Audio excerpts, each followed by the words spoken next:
Hello students, आज हम लोग पढ़ने जा रहे हैं some terms related with wave motion. Okay, so अभी तक हम लोगों को वेव का कंसेप्ट क्लियर हो गया कि वेव क्या होती है, एक oscillatory disturbance travelling through a medium. Okay, अब एक ट्रांसवर्स वेव कैसी दिखती है वो मैं ड्रॉ कर लेता हूं यहाँ पे। ओके, सो दैट अपने को ध्यान में आएगा। ओके, ट्रांसवर्स वेव ड्रॉ करता हूं मैं।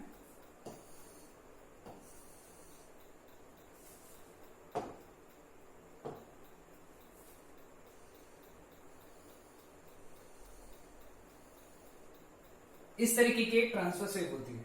ओके, हम लोगों ने ये पढ़ चुके ऑलरेडी। इस पार्ट को हम लोग कहते हैं क्रेस्ट और इस पार्ट को हम लोग कहते हैं trough. Okay, so now will start with first definition, okay, which is wave velocity. Okay, so सबसे पहले हम लोग वेव वेलोसिटी से स्टार्ट करेंगे। What is wave velocity? Wave velocity is nothing but the velocity with which wave propagates, यानी जिस velocity से wave आगे बढ़ेगी, जिस वेलोसिटी से वेव आगे बढ़ेगी उस वेलोसिटी को हम लोग कहेंगे wave velocity denoted by v। Okay, यहां पे एक चीज समझने लायक है। हम लोगों ने पढ़ा था कि जब वेव आगे बढ़ती है तो उसके जो पार्टिकल्स ऑफ मीडियम है ये क्या करते हैं, ऑसिलेट करते हैं या क्या परफॉर्म करते हैं, सिंपल हार्मोनिक मोशन। ओके, ये जो मैं पार्टिकल्स बता रहा हूं ये अपने जगह पे सिंपल हार्मोनिक मोशन परफॉर्म करने वाले हैं। तो पार्टिकल जिस वेलोसिटी से सिंपल हार्मोनिक मोशन परफॉर्म करते हैं उसको हम लोग कहते हैं पार्टिकल वेलोसिटी। क्या कहते हैं उसको? Particle velocity. तो दो वर्ड्स आए यहाँ पे, एक आई वेव वेलोसिटी और एक आई particle velocity. Particle velocity denoted by VP. अब पार्टिकल्स क्या परफॉर्म कर रहे हैं? ऑसिलेशन। तो ऑसिलेशन में याद होगा तुमको कि particle velocity VP is equal to omega under root of A square minus X square. ये तो सभी को मालूम है। Particle velocity is given by omega under root of A square minus X square. ये सब टर्म्स तुमको मालूम है, एसएचएम में पढ़े। ठीक है, तो वेव वेलोसिटी क्लियर हुआ सबको? The velocity with which wave propagates, the velocity with which particle oscillates. Particle के ऑसिलेशन का वेलोसिटी वेव का वेलोसिटी। ठीक है, सेकेंड, अब यहां पे दूसरा जो कंसेप्ट है, okay, that is amplitude. Amplitude यानी क्या है? The maximum displacement of the particle, the maximum displacement of the particle from the mean position, from the mean position, the maximum displacement of the particle from the mean position is known as amplitude of the wave। यानी particle का maximum displacement हो गया wave का amplitude. आसान, wave का amplitude ध्यान में आया।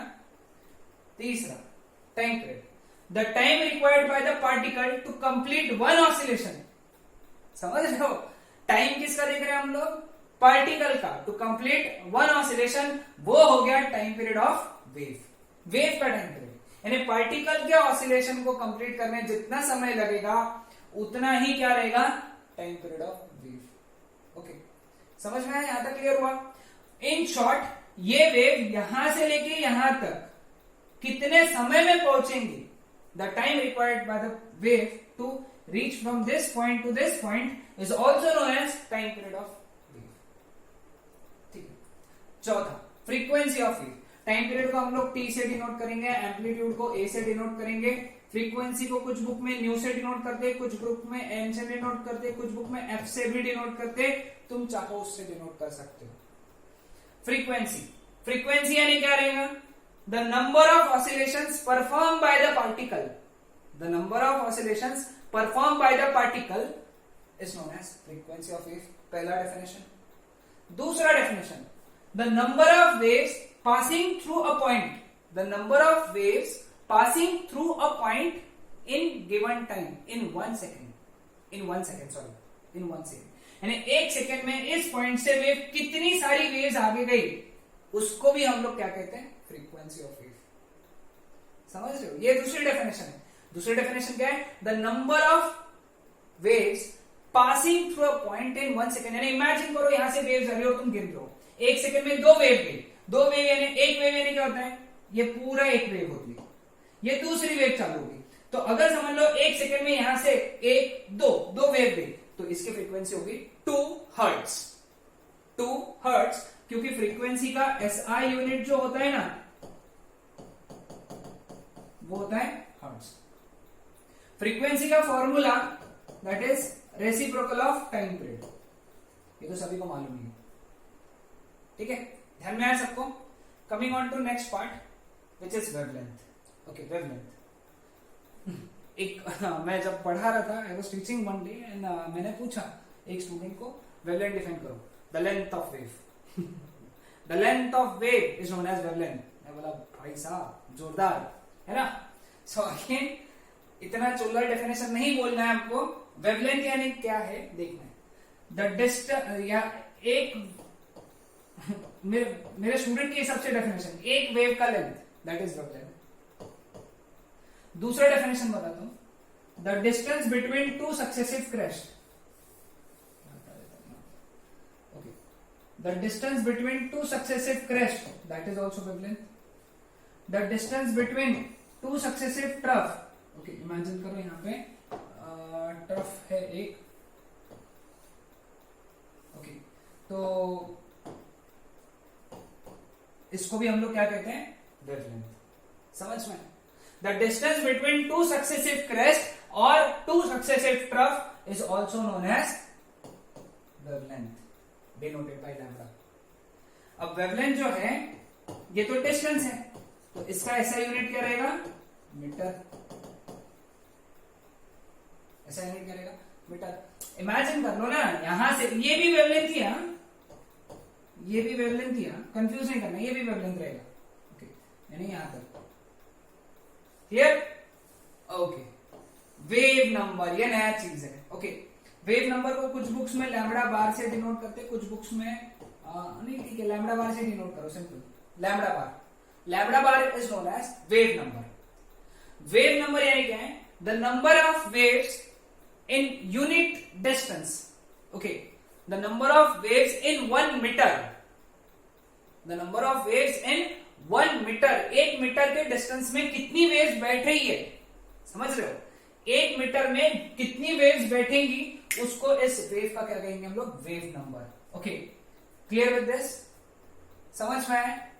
Okay, number of waves in 1 second is known as frequency, but number of waves in 1 meter is known as wave number. अब इसका है ना, मैं तुमको डेरिवेशन बताता हूं। ओके, इसका डेरिवेशन देखते हैं। देखो, लैम्बडा मीटर में एक वेव बैठती है ना, लैम्बडा मीटर में सिर्फ एक वेव बैठती है, तो 1 मीटर में लैम्बडा बार वेव्स बैठेंगी। समझ रहे हो? लैम्बडा मीटर के डिस्टेंस में सिर्फ एक ही वेव बैठेगी, तो 1 मीटर के डिस्टेंस में कितनी वेव्स बैठती है, जिसको हम लोग कहते हैं वेव नंबर, मतलब lambda bar. Cross multiplication, lambda into lambda bar is equal to 1 into 1, तो lambda bar is equal to 1 by lambda. तो ये बन गया इसका फॉर्मूला। ओके, और इसका ऐसा यूनिट क्या बन जाएगा फिर, मीटर इनवर्स और पर मीटर। ये बन गया इसका ऐसा यूनिट, ठीक है। लास्ट कंसेप्ट, प्रोपेगेशन कांस्टेंट या फिर angular wave number denoted by K. Okay, propagation constant और एंगुलर वेव नंबर। ओके, इसको कैसे डिफाइन करते हैं, very simple definition. Propagation constant is defined as the ratio of 2 pi by wavelength. याद रखो, 2 pi by lambda is known as propagation constant. Okay, अब ये formula याद करके रख लो, काम में आता है बहुत बार। 2 पाई बाय लैम्बडा, दिमाग एकदम सिंपल चीज, 2 पाई बाय लैम्बडा दिखा, that is wave number. 2 pi by lambda is wave number. Okay, clear with this? Now coming on to last part,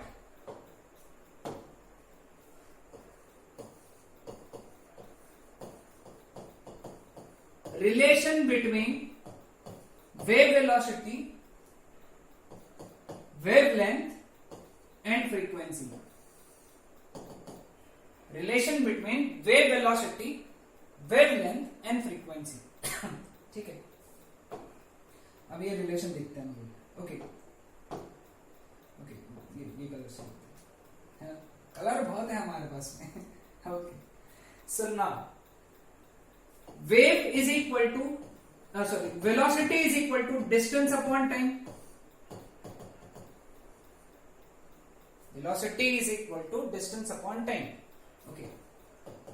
जब distance traveled wavelength रहेगा, समझ रहे हो, distance traveled कितना रहेगा, wavelength, यानी wave कितना distance travel करेगी, एक wavelength जितना, तो एक wave जाएगी और एक wave को जाने के लिए टाइम कितना लगता है, टाइम पीरियड जितना.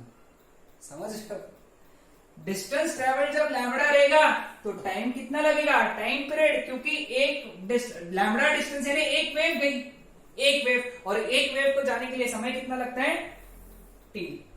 तो हम लोग क्या लिखेंगे यहाँ पे, लैम्बडा बाई टी. इसको हम लोग ऐसा भी लिख सकते हैं 1 by t इंटू लैम्बडा.